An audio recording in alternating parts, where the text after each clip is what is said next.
I live in a normal neighborhood. I can't really say that the people here are shady. Most of them are just old. To give a little background on my town, most of the streets are parallel to each other, especially the section I live in. There's a lot of young people moving in because many of the old people in the town are moving into nursing homes or unfortunately dying. I think it would be safe to say I know most of the people who live in the area, not personally, but I can recognize faces. Last year, me and my friends decided to go out trick-or-treating one final time. We were acting like angsty teenagers who thought it wasn't cool anymore, but we already got in costumes and wanted some candy. However, we thought it wasn't cool anymore, but looking back, I don't think trick-or-treating is safe anymore. Anyway, I had to play a field hockey game after school, so I was itching to hang out with my friends. I finally headed home and got my costume on. At this point, it was getting dark, so my mom demanded I bring a flashlight. She's very protective and kind of strict. My father, on the other hand, is the opposite. He's more willing to let me go places on my own and convince my mom it would be okay if I went trick-or-treating with a group of friends. My mom doesn't like there not being a parent around, but she knew we would stay within a couple of streets. Eventually, she let up and allowed me to go. My friends began to show up at my house, but by the time we left, it was pitch black out. Once again, my mother warned me about strangers. I scoffed at her, trying to shake off the embarrassment of being lectured by my mom in front of my friends. I knew she was right though. Maybe a group of high school girls could take down a predator, but I know I couldn't by myself. I stayed as close as I could with my friends for most of the night, keeping an eye out for any weird figures or killer clowns, since there were rumors of some terrorizing in an elementary school a few towns over. Everything seemed to be going well, and we were all having a good time, apart from trying to avoid our classmates out of sheer humility for trick-or-treating. All my friends and I made some good memories that night. Then it happened. It was around 8:45, and some of my friends were tired and wanted to be picked up. We gradually made it back to my house, where they phoned their parents and left. I was a little upset. It might have been my inner child in me, but I wanted more candy. I knew this was quite possibly my last year trick-or-treating ever. I wasn't ready to give it up yet. My one friend, we'll call her Nancy, did not want to stop yet either. After all my other friends left, we asked my parents if we could go out for another 30 minutes. My mom relucted, however my dad told her that I was old enough and most people wouldn't answer doors this late anyway, so we would be back pretty soon anyway. It was about 9:10 at this point. Nancy and I went to the street over in the opposite direction we went with our group previously. I remember feeling uncomfortable for some reason, but brushing it off as I turned on my flashlight. It was pitch black and the sidewalks were bumpy and cracked because the town is too lazy to fix them. I had a pretty bright flashlight that could shine a good 20 feet ahead of me. We made it to the next street and looked down. There were barely any porch lights on. I guess people figured the little kids were done and decided it was the end of the night. However, Nancy and I were not willing to give up and started at the first house. No answer.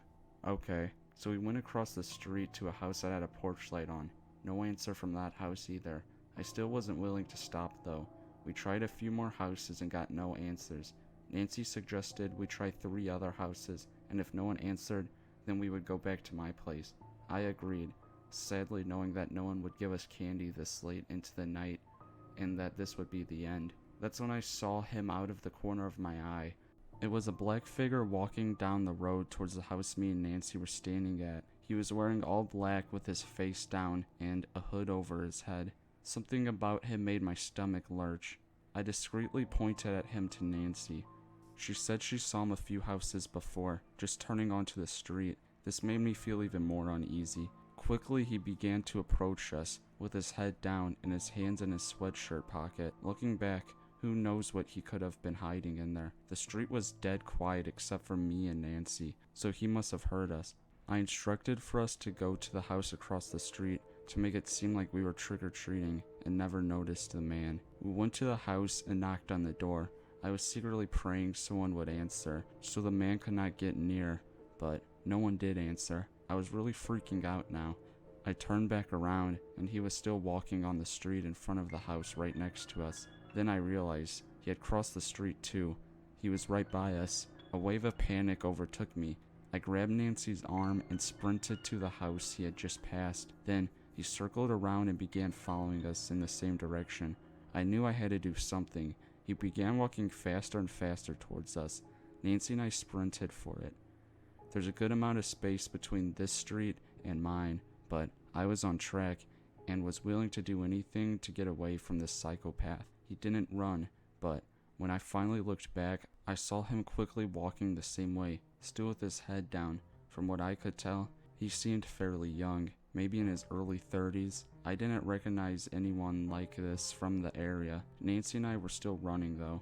Finally, we made it to my street and we hid near some bushes at the end. Then I realized we still had our flashlights on us, and that's how he was so easily able to locate us. We shut them off, crouched near the bushes, and waited. I knew that if we tried to run to my house, he would see us. There wasn't enough time to make it there without him getting to the end of the street and seeing us. I was also terrified that he would find out where I lived. Never bring someone who's following you back to your house. Nancy and I finally saw him. He stood in the middle of the street just peering down it. I could see his eyes. That's how close we were. They looked so blank and menacing. He knew we were somewhere, just not in the bushes that were only 10 feet away. After a few moments, he carried on walking. Nancy and I waited until he was in the next street and booked it back to my house. I told my parents, but my father only laughed, and my mother looked too tired to care. My brother sat there and made fun of me for, quote, being too paranoid. I'm never going trick-or-treating again. Who knows what could have happened to me that night, or what that man was capable of. Later, there was a news story about children who had been abducted a few towns over. Instead, it could have been me and Nancy. So, creepy Halloween stalker, let's not meet again.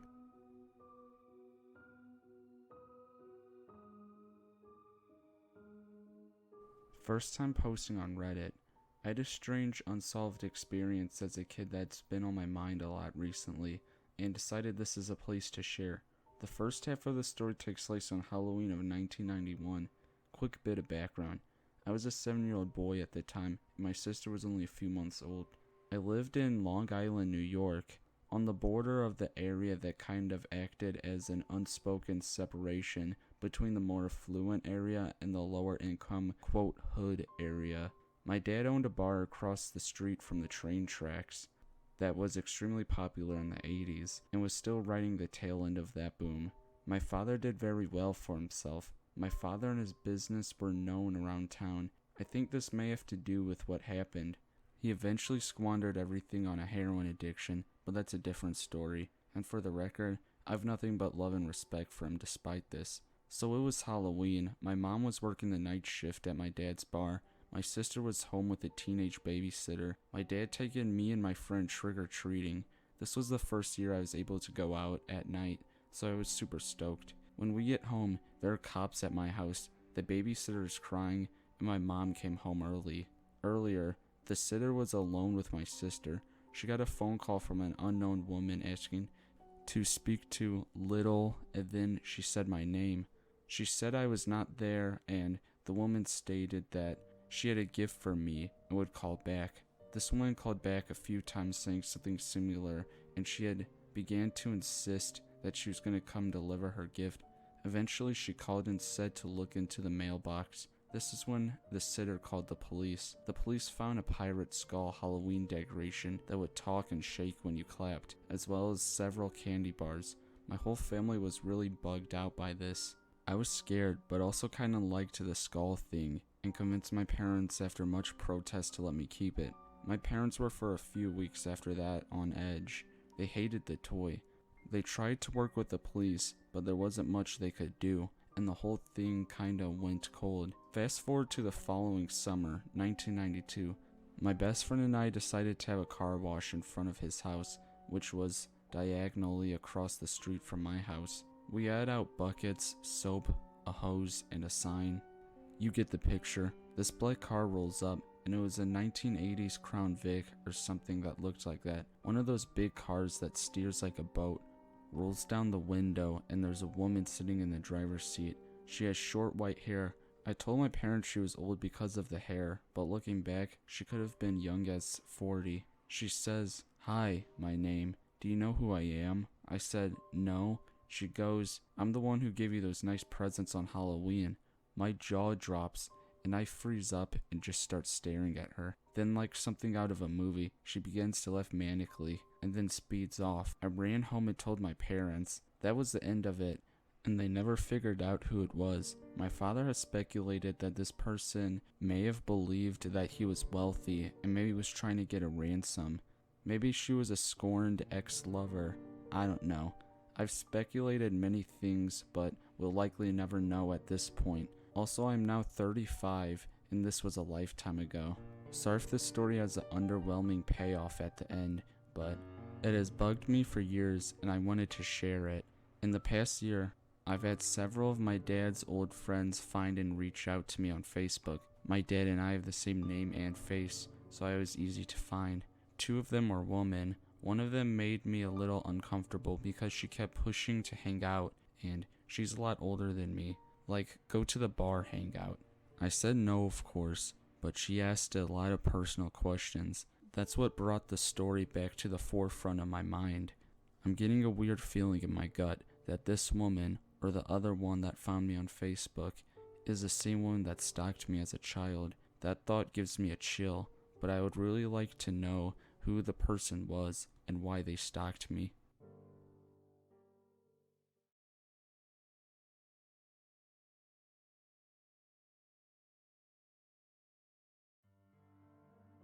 So this takes place past Halloween, when it was my first semester of college.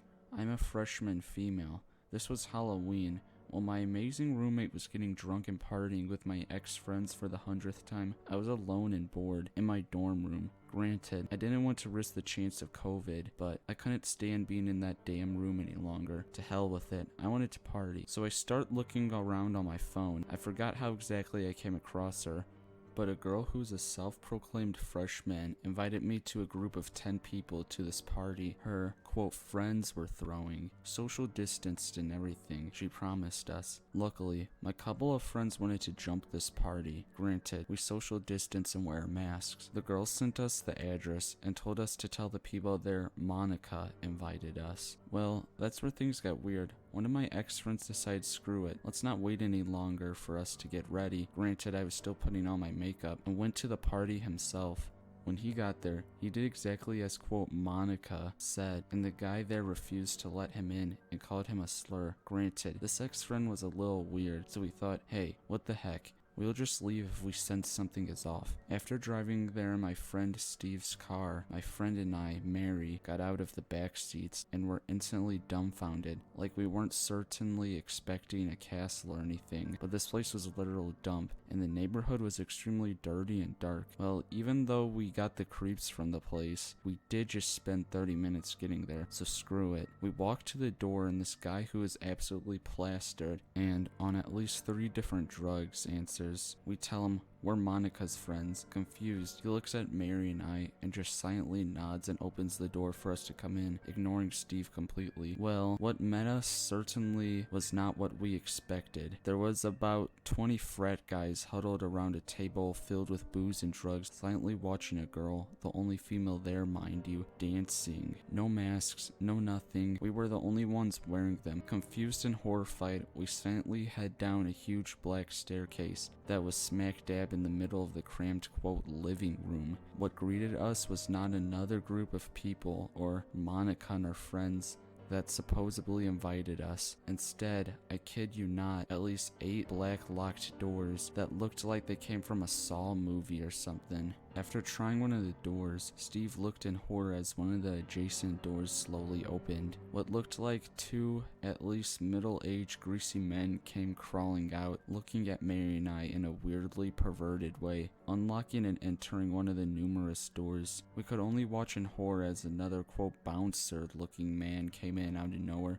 and started screaming at Steve. Who the hell invited you guys here? Monica, we all reply, really confused. The dude just looked bemused and just goes, "Who the hell is Monica?" We take that as our cue to leave, and we hardly run up fast enough before the bouncer starts to shove and tries to tackle Steve towards the ground. Leaving the crackhead house, confused as hell, we finally see, quote, Monica and two other scandalously clothed girls, literally looking as white as a sheet. She gives a small awkward giggle and wave, and we floor the hell out of there, never looking back. Yep, don't go to random parties in large cities you're unfamiliar with. The weird part, or not really so weird part, was that Monica was trying to get me to come alone, knowing I was female. In all honesty, I think the people at the party and Monica only had a problem with Steve and totally did not expect Mary to bring her boyfriend or for me to come with friends. Afterwards, Steve told us he totally believed that it was either a drug house or a prostitution ring that had tried luring Mary and I in. So, to Monica and the weird traffickers / drug smugglers, whatever the hell you were, let's not meet again, and I do not know what you were planning, but it certainly wasn't good. Edit, I didn't call the police, but I made an informal report a couple days later. Basically, the cops told me they would check out the house, but they'd have to inform the owners who sent them, which is me. Well, I'm not putting my life nor friends or family's lives in danger, so I said to leave it, but I gave them the address and the name of the girl who invited me, a student. I didn't know if they did anything, so I doubt it. It's a large city. An armed robbery occurred a minute away from my apartment a couple of days ago, so who knows.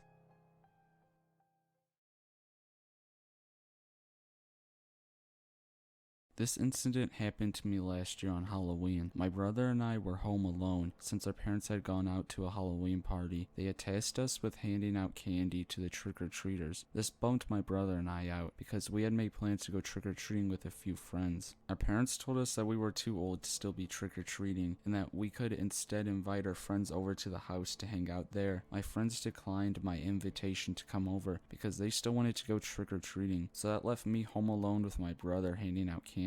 A lot of people stopped by our house, and by 10 p.m., almost all the candy was gone. My brother and I decided we'd just eat the rest. We were sitting on the couch watching a scary movie, stuffing our faces with candy, when there was a knock on the door. I stormed off the couch, wondering who the hell could have been knocking on the door this late. I assumed it was just some late-night trick-or-treaters. Even if that was the case, I had turned off the porch light and the Halloween decorations off, which should have been a dead giveaway that we were out of candy, or that we weren't home, so I assumed it was my parents. Being cautious, I looked through the peephole and saw a suspicious man standing in front of the porch. He was wearing a black hoodie with the hood over his head, which made it difficult to see his face. The only detail of his face I could spot was that he had a beard and dry, crusty lips. There was no way this guy was trick-or-treating, because he wasn't wearing a costume, and was far too old to be trick-or-treating alone. His hands were stuffed in the front of his pocket in his hoodie, and he also looked very thin. Every single red flag went off in my head about this guy. There was no way in hell I was going to open that door. Still looking through the peephole, I watched as he knocked on the door again. He seemed desperate for us to open the door, and was shaking a bit. It wasn't cold outside, definitely not cold enough for someone to be trembling. He was giving me a bad vibe, and I wanted to get rid of him as soon as possible. "We're out of candy," I shouted at him. I watched as a smile spread across his face. It wasn't a friendly smile either. "Are you alone in there?" the man asked, almost in a mocking voice. His voice was raspy and dry. "Should I call the police?" my little brother asked, gripping his cell phone. The man let out a low grumble and said, "Sounds like you're not alone in there." I continued to watch through the peephole.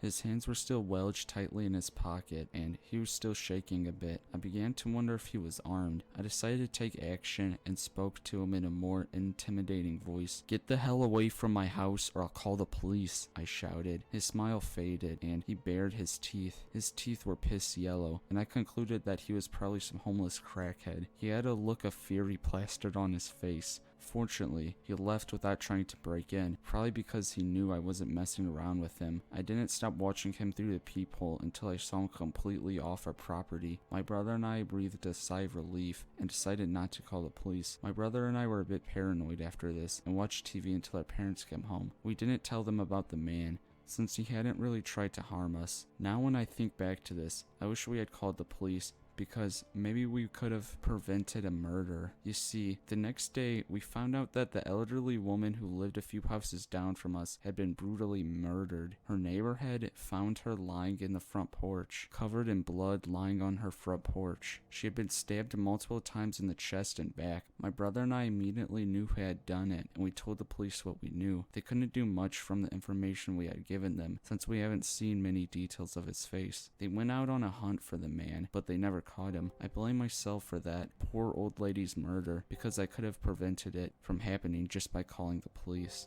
I think that the most disturbing thing of all is the fact that he didn't take anything from the old lady's house. Her house had been left completely untouched. He could have gone in and taken whatever he wanted since her door was just wide open. This means he just wanted to kill. That was his only intention. He didn't want money, jewelry. He only had the urge to murder. So to the creepy crackhead Halloween slasher, let's not meet again.